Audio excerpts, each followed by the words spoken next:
दोस्तों Vodafone idea की बात करें तो यहाँ पे काफ़ी बड़ी गुड न्यूज़ निकल के आ रही है।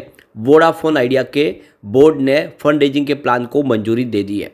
वोडाफोन आइडिया जो इस समय बहुत ज़्यादा स्ट्रगल कर रही है अपनी इमेज को बनाए रखने के लिए, अपने बिजनेस को बनाए रखने के लिए, अपने अस्तित्व को बचाए रखने के लिए बहुत सारा कंपनी पे कर्ज है और इस समय जो बिजनेस है वो काफ़ी ज़्यादा पिछड़ रहा है क्योंकि कंपनी अभी तक 5G सर्विस लॉन्च नहीं कर पाई, जबकि एयरटेल और जियो इससे बहुत आगे निकल चुके हैं।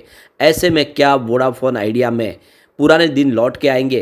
क्या ये कंपनी सर्वाइव कर जाएगी? वैसे गवर्नमेंट का पूरा सहयोग तो मिल रहा है, लेकिन कंपनी को बहुत ज़्यादा फंड की ज़रूरत है। क्या इस बड़े फंड रेजिंग के बाद में कुछ संभावना बनेगी? जानने की कोशिश करेंगे इस वीडियो के माध्यम से। क्या इस समय हमें इस पेनी स्टॉक में इन्वेस्टमेंट करना चाहिए? दूसरी तरफ जीटीएल इंफ्रा की बात कर ले तो यह भी एक पेनी स्टॉक है और आप देख सकते हो कि इसकी प्राइस काफ़ी समय से ₹1 ₹2 के आसपास ही है। ये टावर का बिजनेस करने वाली कंपनी है और वोडाफोन आइडिया से जुड़ी हुई है क्योंकि इसके जो टावर की सेवाएं वोडाफोन आइडिया लेती है। जीटीएल इंफ्रा में क्या इस समय इन्वेस्टमेंट करना चाहिए? क्योंकि यहाँ पे जो एक्सचेंज को जानकारी मिली है उसके हिसाब से काफ़ी पे अभी भी बहुत भारी भरकम कर्ज है। क्या ये कंपनी उस कर्ज के जंजाल से बाहर निकल पाएगी और ये छोटा पेनी स्टॉक बड़ा मल्टीबैगर बन सकता है या फिर हमारे निवेश को डुबा सकता है? जानने की कोशिश करेंगे इस वीडियो के माध्यम से।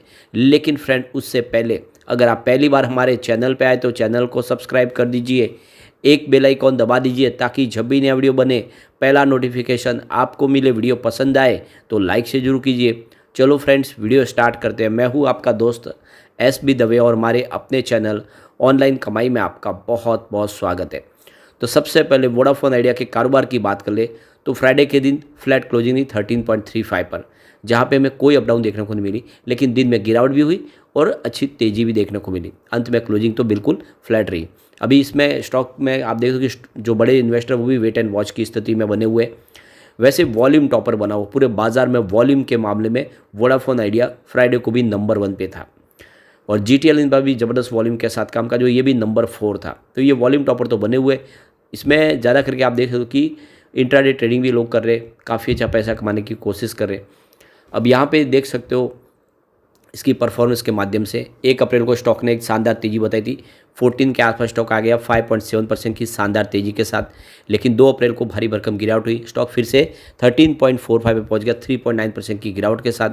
3 अप्रैल को फिर से पॉजिटिव क्लोजिंग रही, 13.55 के आसपास स्टॉक आया 0.7% की तेज़ी के साथ। तो 4 अप्रैल को फिर गिरावट हुई और स्टॉक 13.35 के आसपास आ गया, जहाँ पे 1.5% की गिरावट हुई। 5 अप्रैल को स्टॉक 13.30 के आसपास आया, जहाँ पे 0.4% की गिरावट हुई। लेकिन अब जैसे कि ये जो बड़ी गुड न्यूज़ निकल कर आई है, इसका मंडे को असर देखने को मिल सकता है। तो जो बड़ी अपडेट है कि वोडाफोन आइडिया के बोर्ड ने आदित्य बिरला ग्रुप से 2075 करोड़ के फंड रेजिंग के प्लान को मंजूरी दे दी है।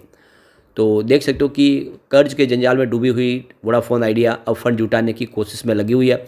इसके साथ ही कंपनी अब 2000 करोड़ रुपए से ज़्यादा की फंड जुटाने वाली है। इसकी मंजूरी मिल चुकी है।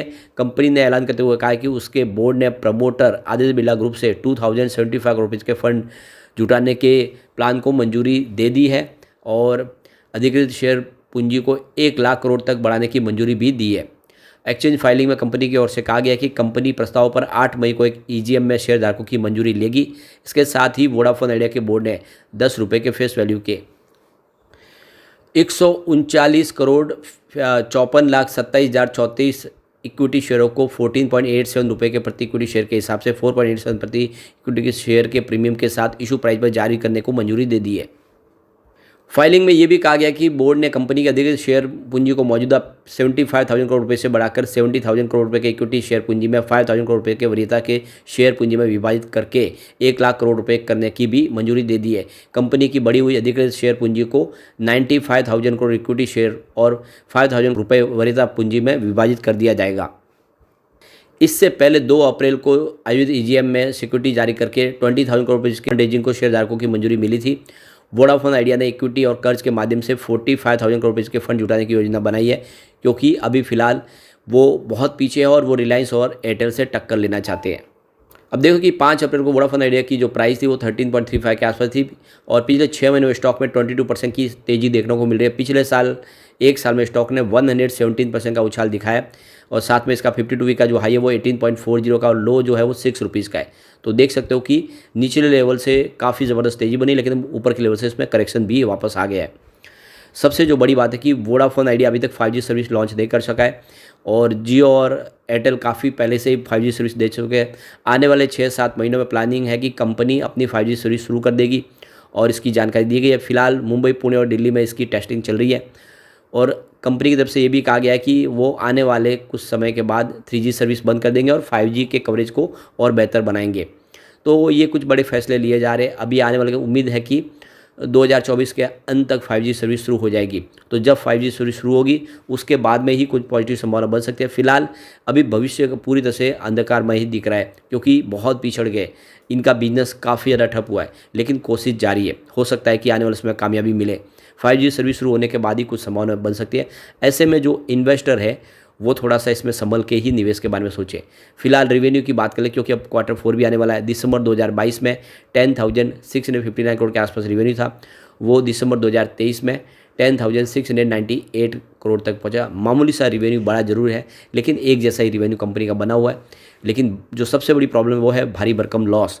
दिसंबर 2022 में 7,990 करोड़ का लॉस था, तो दिसंबर 2023 में लॉस कट के 6,986 करोड़ तक आए। तो थोड़ा सा लॉस कम जरूर हुआ है, लेकिन अभी भी कंपनी लगातार लॉस में बनी हुई है। कंपनी का जो नेटवर्थ है वो भी लगातार निगेटिव बन रहा है। देख सकते हो कि 2020 में कंपनी का 5,980 करोड़ पॉजिटिव था नेटवर्थ, लेकिन अभी 74,359 करोड़ निगेटिव है और ये लगातार बढ़ रहा है। यही सबसे बड़ी चिंताजनक बात है और इसी में आप समझ सकते हो कि अगर आप वोडाफोन आइडिया में निवेश करना चाहते हैं तो बहुत ही लिमिटेड करें, रिस्क के साथ करें। यह स्टॉक बहुत ज़्यादा रिस्की लग रहा है अभी और बड़े निवेश के हिसाब से दिखाई नहीं दे रहा है जब तक कि क्लियरिटी ना आ जाए। चलते हैं GTL इंफ्रा की तरफ। 1.85 पर क्लोजिंग थी, जहाँ पे देख सकते हो कि अपर सर्किट लगा है। अब यहाँ पे जो बड़ी अपडेट निकल के आ रही है, GTL इंफ्रा ने एक्सचेंज को जानकारी दी है। तो देख सकते हो कि कंपनी पे काफ़ी बड़ा कर्ज है। तो टोटल आउटस्टैंडिंग इस समय देखें तो यहाँ पे करीब 6,374.03 करोड़ के आसपास है और टोटल जो आउटस्टैंडिंग अमाउंट है बुक अकाउंट ऑन डेट तो वो 4,925.23 करोड़ के आसपास है। तो यहाँ पे टोटल आप देख सकते हो कि जो इस समय जो कंपनी का शॉर्ट टर्म और लॉन्ग टर्म डेट है वो 7,036.54 करोड़ के आसपास है। तो बहुत सारा भारी भरकम कर्ज है। कंपनी इस कर्ज को रीस्ट्रक्चर करना चाहती है। तो आप देख सकते हो कि काफ़ी समय से कर्ज है। 4-5 सालों में अगर आप देखें तो कंपनी ने इस बिजनेस को अपनी तेज़ी से आगे बढ़ाने की कोशिश है तो की है, लेकिन भारी भरकम कर्ज की वजह से वो कुछ कर नहीं पा रहे और RBI की गाइडलाइन के अनुसार जो कर्ज है उसको रीस्ट्रक्चर करने की ज़रूरत है। पिछले दिनों इन्होंने 1,140.01 करोड़ रुपीज़ का जो IDBI ट्रस्टीशिप को जो इनका जो ड्यू था उसको इन्होंने रीस्ट्रक्चर किया है। कंपनी आगे भी अपने डेट को रीस्ट्रक्चर करना चाहती है और इसके लिए लैंडर की रंजाबंदी लेना चाहती है। कुल मिला के कंपनी इस समय उस स्थिति में नहीं है कि अपना कर्ज चुका सके, वो रीस्ट्रक्चर सिर्फ कर सकते हैं क्योंकि कंपनी को बहुत ज़्यादा लॉस है और ऐसे में ये स्टॉक बहुत ज़्यादा रिस्की दिखाई दे रहा है। और ये बात मैंने आपको पहले भी बताई कि इस स्टॉक में आपको निवेश नहीं करना चाहिए। मैंने बार बार बोला है। कुछ लोग हैं जो कहते हैं कि आप सर बताएं क्या इसमें निवेश करें, लेकिन मेरे हिसाब से मेरी राय है कि इसमें निवेश नहीं करना चाहिए। अब आप देखो इसका रेवेन्यू जो लगातार गिर भी रहा है। दिसंबर 2022 में जहाँ पे 364 करोड़ के आसपास था वो दिसंबर 2023 में गिर के 342 करोड़ तक आ गया और सितंबर में ये 355 करोड़ के आसपास था। तो रेवेन्यू लगातार गिरा है, चाहे आप क्वार्टर ऑन क्वार्टर बेसिस पे देख ले या ईयर ऑन बेसिस पे देख ले। इसके अलावा कंपनी का लॉस भी बढ़ रहा है। वैसे दिसंबर 2022 में 464 करोड़ का बड़ा लॉस था, इस बार दिसंबर 2023 में 195 करोड़ का लॉस है, लेकिन सितंबर में ये 170 करोड़ के आसपास था। मार्च में तो 756 करोड़ का भारी भरकम लॉस था। तो ये आप देख सकते हो कि कंपनी का लॉस पिछले 3 क्वार्टर से फिर से बढ़ना शुरू हो चुका है और लगातार बना हुआ है।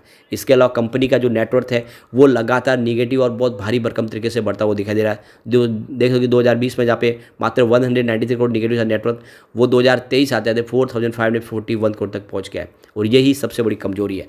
ऐसे में स्टॉक बहुत ज़्यादा रिस्की लग रहा है और जो लॉन्ग टर्म इन्वेस्टर है या फिर शॉर्ट टर्म इन्वेस्टर है ऐसे स्टॉक से आपको दूर रहना चाहिए जिसमें कंपनी फंडामेंटली बहुत ज़्यादा वीक हो। इसमें बिल्कुल वही दिखाई दे रहा है, कंपनी भारी भरकम कर्ज में डूबी हुई है और कभी भी कंपनी के ऊपर बड़ी प्रॉब्लम आ सकती है। ऐसे में आप इस स्टॉक में निवेश करने से आप बचे तो वही अच्छी बात है।